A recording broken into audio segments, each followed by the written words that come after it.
AI 觀 AI，我係 Jerman，又到咗我哋周五特別版嘅時間。每周我哋為你特選 AI 行業內最熱爆嘅題材，用約10分鐘嘅篇幅陪你一齊拆解新聞背後嘅來龍去脈。以下係今日長片內容。第一條 ，Meta 宣布全球裁員10%，涉及人數超過7000人。但你要留意，呢次同一般裁員唔同，絕大部分人唔係即時炒，而係被強制調去 AI 相關部門。唔接受調職嘅員工將被列為自願離職，等同自己辭職。公司唔需要俾遣散費。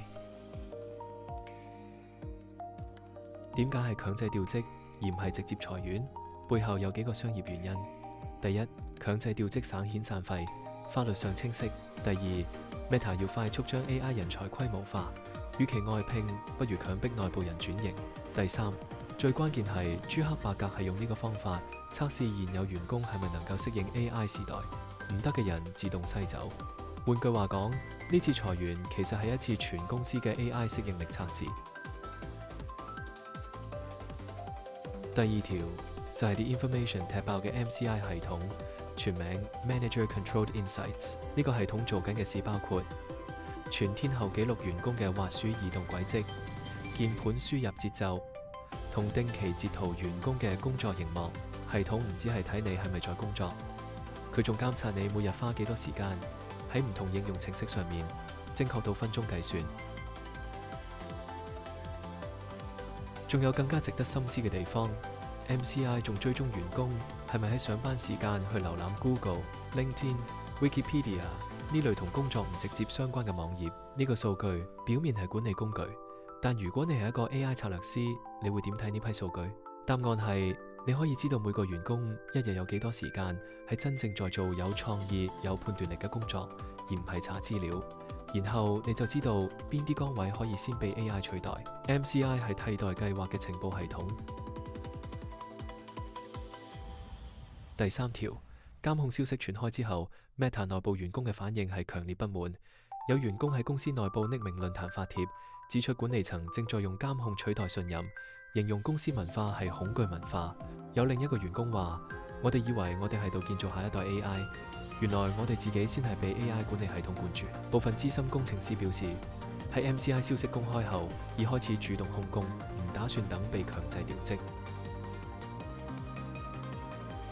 另一邊廂，朱克伯格宣布，2026年 Meta 全年 AI 資本投入將高達1400億美元。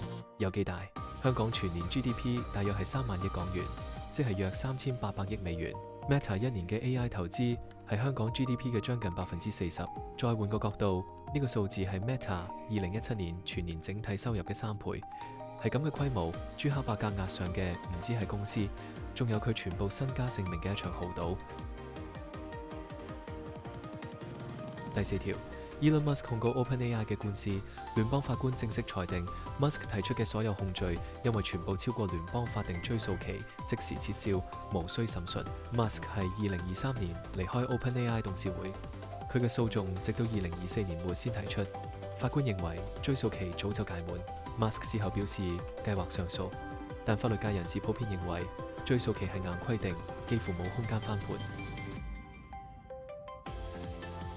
呢種案件仲帶出一個過去唔清楚嘅事實，法庭文件揭露，微軟對 OpenAI 嘅累計投資金額已超過1000億美元，呢個數字遠高於市場一般估計嘅130億。換句話講，微軟唔係 OpenAI 嘅戰略合作伙伴，係最大單一股東兼最深度嘅財務資助方。OpenAI 若果上市，微軟嘅持股將係歷史上科技行業最大一批 IPO 前持股之一。第五條 ，Musk 官司落幕，意味住 OpenAI 嘅企業重組計劃由非牟利轉型為牟利公司最後一個法律障礙正式移除。市場估計 OpenAI 現時估值已接近3000億美元，一旦上市，呢將會係 AI 行業第一隻純 AGI 賽道嘅 IPO 股票，對整個行業嘅定價、監管框架同競爭格局都會有深遠影響。今集兩個故事嘅共同主題係AI 時代嘅信任危機係員工，信任係公眾，信任係投資者信任。我係 Jerman， 下集再見。多謝各位一路陪我睇到最後。以上報道係由替創香港帶俾你。如果覺得 Jeremy 嘅報道講得唔錯，你嘅 comment、like、share 同訂閱係對我哋最大嘅支持。我哋下星期一繼續 AI 觀 AI。